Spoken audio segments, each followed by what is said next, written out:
चिंचवड शहर महानगरपालिकेच्या उपमहापौर पदासाठी फॉर्म भरला आहे. पक्षाकडून काहीतरी निर्देश मला आपल्या पिंपरी चिंचवड शहर जिल्हा राष्ट्रवादी काँग्रेस पक्षाचे अध्यक्ष माननीय योगेश भर यांचा मला फोन आला आणि त्यांनी सांगितलं उपमहापौर पदासाठी आपण फॉर्म भरा. फक्त महापौर पदासाठी तुम्ही अर्ज दाखल करणार उपमहापौर करणार नाही आणि उपमहापौरसाठी नाही, मला ते काही कल्पना नाही. मला त्यांनी फक्त सांगितलं उपमहापौर पदासाठी फॉर्म भरा म्हणून.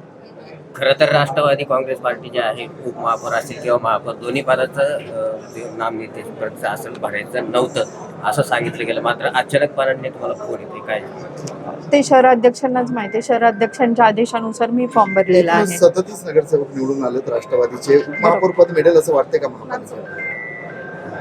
काही घडू शकतं, त्यामुळं म्हणजे मी भरला. पाठिंबा पण भर मिळू शकतो का तुम्हाला या पदासाठी? कारण की शीतल शिंदे त्यांचं नाव अधिकृत जाहीर झालं, ते नाराज असल्यानं कुठेतरी आपली या पदावर वर्णी लागू शकते राष्ट्रवादीची.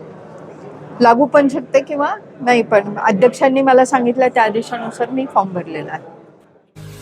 पुणे तसेच पिंपरी चिंचवड परिसरातील महत्त्वाच्या बातम्या पाहण्यासाठी आजच आमच्या डिजिटल PCMC न्यूज चॅनलला सबस्क्राईब करा आणि बेल आयकॉन प्रेस करा.